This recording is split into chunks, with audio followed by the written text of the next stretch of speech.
today's our discuss about obstetric and gynecology जो कि JNM BSc nursing का एक मेन सब्जेक्ट होता है। तो आज हम इसके इंट्रोडक्शन से स्टार्ट करेंगे।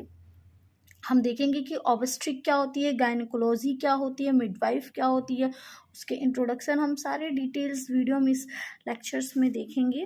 तो स्टार्ट करते हैं, ऑब्स्ट्रिक क्या होती है। तो ऑब्स्ट्रिक्स देखते हैं कि obstetrics the branch of medicines deals with the care of women reproductive tract, their children's during pregnancy, child birth and the postnatal period. बहुत सारे बच्चे ऐसे होते हैं जिनको ऑब्स्ट्रिक और गायनेकोलॉजी में बहुत ही ज़्यादा कन्फ्यूजन होता है कि ऑब्स्ट्रिक्स में हम क्या पढ़ते हैं और गायनेकोलॉजी में हम क्या डील करते हैं। तो ऑब्स्ट्रिक्स क्या होती है कि एक मेडिसिन की ब्रांच है जिसमें हम डील करते हैं वुमेंस के रिप्रोडक्टिव ट्रैक में के द्वारा जो भी प्रेगनेंसी होती हैं, उनके चाइल्ड बर्थ को, उनके पोस्टनेटल केयर को, मतलब कि प्रेगनेंसी के दौरान और उसके बाद में दिए गए जो भी केयर्स होते हैं, जो भी ट्रीटमेंट होती हैं, उन चीज़ों को क्या करते हैं हम ऑब्स्ट्रिक्स में डील करते हैं। जैसे जो भी हम मेडिसिन चला रहे हैं, प्रेगनेंसी में जो केयर करते हैं, चाइल्ड बर्थ केयर करते हैं, पोस्टनेटल केयर करते हैं, सारी चीज़ें हम ऑब्स्ट्रिक्स में डील करते हैं सिंपल लैंग्वेज में। और गायनेकोलॉजी में क्या करते हैं कि गायनेकोलॉजी वर्ड है जो जिसे हम ग्रीक वर्ड से लिया गया है, जिसे हम गाइनो या गाइनोकोस कहते हैं, जिसका मीन्स होता है वुमेन्स। गायनेकोलॉजी ग्रीक वर्ड से लिया गया है जिसे हम गाइनिको कहते हैं या गाइनिकोस कहते हैं, जिसका मतलब होता है वुमेन्स यानी कि एक औरत। अब गायनेकोलॉजी में हम क्या करते हैं, study of women disorder of the female reproductive organ. अब हम गायनेकोलॉजी में जो फीमेल्स होती हैं, जो भी फीमेल्स के रिप्रोडक्टिव ऑर्गन्स होते हैं, उनमें जो डिसऑर्डर्स होते हैं, हम केवल उस चीज़ से रिलेटेड डिस्कस करते हैं, उसकी स्टडी करते हैं, उसके बारे में हम गायनेकोलॉजी में पढ़ते हैं। यानी कि अगर कोई पूछता है कि गायनेकोलॉजी क्या होती है, तो हम ये सिंपल लैंग्वेज में ये कह सकते हैं कि एक साइंस की ब्रांच होती है जिसमें हम फीमेल रिप्रोडक्टिव ऑर्गन के डिसऑर्डर्स के बारे में डील करते हैं। अब देखते हैं मिडवाइफ क्या होती है। मिडवाइफरी द प्रोफेशन और practice of assisting women in child birth. Midwifery में क्या करते हैं कि ऐसा प्रोफेशन है और एक ऐसी प्रैक्टिस है जिसमें हम वुमेन्स के चाइल्ड बर्थ के दौरान असिस्ट कर सकते हैं। जैसे कि जो भी डॉक्टर्स होते हैं, उनके साथ में जो भी असिस्टेंट होती हैं, उनको क्या करते हैं, मिडवाइफ कहते हैं। कि मतलब लेबर के दौरान या प्रसव के दौरान जो भी हम असिस्टिंग करते हैं, उनमें हम मिडवाइफ में डील करते हैं। अब उसी के साथ एक होता है डोला। डोला क्या है, एक कह सकते हैं कि एक बहुत अच्छा एक्सपीरियंस होता है, जो कि ये प्रोफेशन जो है ना राजस्थान से लॉन्च किया गया था। डोला एक ट्रेंड कैंपेन है, ना कि हेल्थ केयर प्रोफेशन है। इसमें प्रोफेशनल जो होते हैं वो ट्रेनिंग प्रोवाइड करते हैं, जैसे कि emotionally, physically, educationally support provide करते हैं इंडिविजुअल और या फिर किसी अदर इंडिविजुअल के द्वारा जो भी डोला क्लाइंट होते हैं। और ये क्या करते हैं कि जो चाइल्ड बर्थ होता है, जो प्रेगनेंसी होती है, जो प्रसव लेबर होता है, उसको क्या करते हैं, एक्सपीरियंस और मेमोरेबल बनाते हैं। और जो डोला होता है, डोला को हम राजस्थान से लॉन्च किया गया था, जिसे हम प्रेसिव साक्षी प्रोग्राम से के नाम से भी जानते हैं। अब नेक्स्ट हम देखेंगे कि फादर ऑफ गायनेकोलॉजी कौन है। तो father of gynaecology James Marion Sims हैं। फादर ऑफ गायनेकोलॉजी कौन है, father of gynaecology James Marion Sims हैं, जिनका डेट ऑफ बर्थ 25 जनवरी 1813 है। और इनका डेथ कब हुआ था, नवंबर 13, 1883। मतलब कि जो गायनेकोलॉजी के जो फादर हैं वो 25 जनवरी 1813 में पैदा हुए थे, और इनका मृत्यु कब हुआ था, 13 नवंबर 1883 को ये मर गए थे। ये American physician in the field of surgery. ये क्या थे, अमेरिकन फिजिशियन थे सर्जरी के फील्ड में। अब देखते हैं कि जो फर्स्ट इंडियन फीमेल प्रैक्टिशनर थी उनका नाम आनंदीबेन गोपाल राव झांसी था। First Indian female practitioner Anandibai Gopal Rao Joshi था। ठीक है, तो जो अगर ये एक कॉम्पिटिटिव क्वेश्चन भी है कि फर्स्ट फीमेल प्रैक्टिशनर इन अ गायनिकोलॉजी, तो Anandibai Gopal Rao Joshi a first Indian female gynaecology practitioner, जिनका डेट ऑफ बर्थ 31 मार्च 1865, यानी कि जो आनंदीबाई गोपाल राव हैं उनका जन्म 31 मार्च 1865 में हुआ था और ये 26 फरवरी 1871 में इनकी मृत्यु हो गई थी। इनके बैचमेट हैं कादम्बिनी गांगुली इनकी बैचमेट हैं। अब हम डिस्कस करेंगे फीमेल रिप्रोडक्टिव ऑर्गन्स के बारे में, जो कि एक बहुत ही इम्पॉर्टेंट टॉपिक होता है female reproductive organ. In female reproductive organ को मेनली 3 पार्ट में डिवाइड किया गया है। देखते हैं, जिसमें है एक्सटर्नल जेनाइटेलिया, इंटरनल जेनाइटेलिया और एसेसरी। जो फीमेल रिप्रोडक्टिव ऑर्गन है उनको 3 भागों में बांटा गया है, जिसे हम कहते हैं एक्सटर्नल जेनाइटेलिया, इंटरनल जेनाइटेलिया और एसेसरी। एक्सटर्नल जेनाइटेलिया हम इसे इसलिए कहते हैं क्योंकि ये फीमेल रिप्रोडक्टिव ऑर्गन का सबसे आउटर वाला पार्ट जो होता है उसे फीमेल का एक्सटर्नल जेनाइटेलिया या आउटर जेनाइटेलिया या जो बाहर का हिस्सा होता है उसे कहते हैं, जिसे हम वल्वा या प्यूडेनम भी कहते हैं। और इंटरनल जेनाइटेलिया यानी कि फीमेल के जो अंदर का पार्ट होता है उसे इंटरनल जेनाइटेलिया कहते हैं, और एसेसरी और उसके साथ का जो पार्ट होता है। अब देखते हैं कि एक्सटर्नल जेनेटेरिया में क्या क्या होता है। मॉन्स प्यूबिस होता है, लैबिया मेजोरा होता है, लैबिया माइनोरा होता है, क्लाइटोरिस होती है, हाइमन मेम्ब्रेन होती है, वेस्टिब्यूल्स होते हैं, यूरेथ्रा होते हैं, स्किनी ग्लैंड्स होते हैं और बार्थोलिन ग्लैंड्स होते हैं।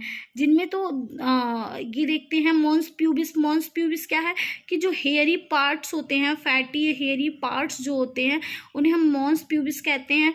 और जो आउटर लेयर होती हैं, जो आउटर लेयर्स होती हैं, जो बाहर की तरफ फोल्ड होती हैं वेजाइना की, जो आउटर फोल्ड होती हैं उसे लैबिया मेजोरा कहते हैं, और जो इनर की तरफ होती है उसे लैबिया माइनोरा कहते हैं।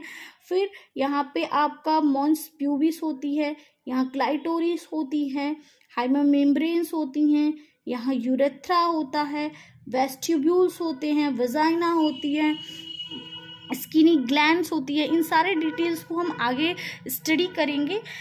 अभी देखते हैं इंटरनल जेनाइटेलिया। इंटरनल जेनाइटेलिया में क्या होती है कि वेजाइना होती है, ओवरी होती है, यूट्रस होती हैं और फैलोपियन ट्यूब होती हैं। ये मेनली जो 4 ऑर्गन्स हैं ये इंटरनल जेनाइटेलिया के पार्ट्स होती हैं। और एसेसरी में क्या होती हैं, हमारी ब्रेस्ट होती है। अब नेक्स्ट देखेंगे हम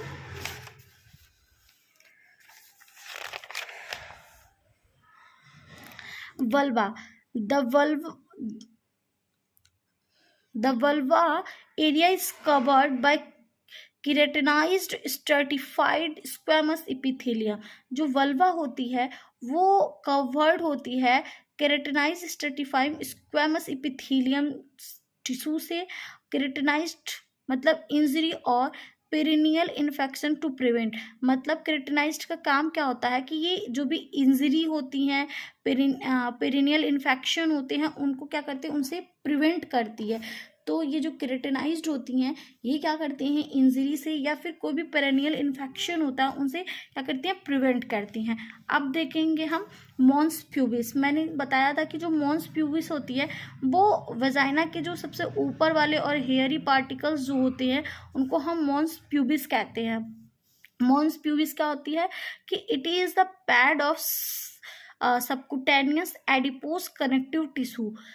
ये जो छोटे छोटे मैंने जो हाईलाइट कर रखे हैं ये कॉम्पिटिटिव एग्ज़ाम में भी आते हैं, जैसे CHO के एग्ज़ाम होते हैं, ESIC के हुए या एम्स का हुआ, ऐसे बहुत सारे एग्ज़ाम्स हैं जिनमें ये पूछ सकता है कि जो मॉन्स प्यूबिस होते हैं उसमें कौन से टिश्यू पाए जाते हैं।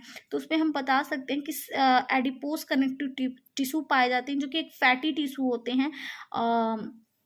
उसके बाद से adult female is covered by hair. इसमें क्या होता है कि ये कवर्ड होता है हेयर पार्टिकल से। उसके बाद से प्यूबिक हेयर पैटर्न जो होते हैं वो स्क्यूचियन ट्रायंगुलर शेप में होते हैं। क्या होते हैं ये, क्या होता है ट्रायंगुलर शेप होता है। जब हम देखेंगे कि जब हम ये वजाइना होती है, वजाइना के ऊपर ऐसे ट्रायंगुलर शेप का होता है जो हेयरी पार्टिकल्स होते हैं, इसे ही हम क्या कहते हैं, मॉन्स प्यूबिस कहते हैं। ठीक है, अब देखेंगे कि जो स्कैचुएन है, escutcheon the shield like pattern, ये सेल्ड लाइक पैटर्न होती है of distribution of pubic hair.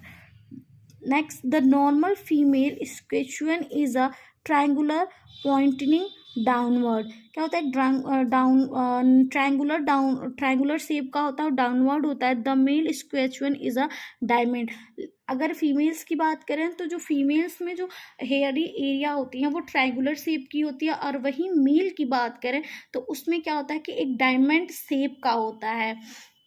ठीक है, अब देखते हैं कि लेविया माइजोरा क्या होती है। लेविया माइजोरा मैंने कहा कि जो आउटर फोल्ड होते हैं उसे लेविया माइजोरा कहते हैं, और जो इनर फोल्ड होते हैं उसे लेविया माइनोरा कहते हैं। ये covered with the squamous epithelium, ये कवर्ड होती है स्क्वैमस इपिथीलियम लेयर से। Side the elevation of skin and subcutaneous tissue, ये क्या होती है, स्किन जो होती है एलिवेशन बाहर की तरफ क्या होती है, एलिवेटेड होती है। Form the posterior commissure in the front of anus. ठीक है, note the contain sweat gland and sebaceous gland. Homologous किसका होता है, male in the scrotum, homologous to labia majora. जो लेविया मेजोरा का होमोलोगस क्या होता है, मेल का स्क्रोटम। जो मेल का स्क्रोटम होता है वो लेविया मेजोरा का होमोलोगस होता है। लेविया माइनोरा देखते हैं, they are two thin fold of skin, ये अंदर की तरफ फोल्ड स्किन होती है दोनों साइड से। Anteriorly front of the clitoris to form the prepuce of clitoris and the behind clitoris frenulum। anteriorly the front of clitoris, जो clitoris होती है, ठीक है, ये जो यहाँ हम देखेंगे कि ये दो फोल्ड होती है। ठीक है, पोस्टीरियर कमीशर होती है और यहाँ क्लाइटोरिस होती है। ठीक है, तो यहाँ से स्टार्ट होती है और पोस्टीरियर जो कमीशर होती है वहाँ तक होती है। यहाँ पे हम देखेंगे कि जो एंटीरियर फ्रंट होती है वो क्लाइटोरिस से होती है, और prepuce of clitoris and behind the clitoris frenulum. The lower portion of the labia majora fuse fourchettes. ठीक है, जो एनस के फॉर्चेट्स होते हैं वहाँ तक ये जाते हैं। It is usually lacerated during the child birth, contain no hair follicles, sweat gland, no fat. ये यूजुअली क्या होते हैं, ये क्या होते हैं जो यूजुअली हेल्प करते हैं बर्थ के टाइम पे। ये क्या होते हैं, नो, इसमें कोई भी हेयर फॉलिकल्स नहीं होते हैं, no sweat gland, no fats, कुछ भी नहीं होते हैं। ठीक है, तो हमने क्या क्या देखा कि मॉन्स प्यूबिस क्या होता है। ठीक है, mons pubis, labia majora, labia minora हमने देख लिया है। ठीक है, अब हम देखेंगे कि जो लेविया माइनोरा का होमोलोगस है वो किसका होमोलोगस है। जो लेविया माइनोरा है वो penile urethra and the part of skin of penis in the male. Homologous किसका होता है, penile urethra and the part of skin of penis in male. ठीक है, अब देखते हैं, मैंने बताया था कि जो मॉन्स प्यूबिस होती है वो ट्रायंगुलर शेप की होती है, फैटी हेयरी एरिया होती है। उसके बाद से क्या मैंने बताया था कि मॉन्स प्यूबिस, ठीक है, तो ये जो होती है ये लेविया मेजोरा है। ठीक है।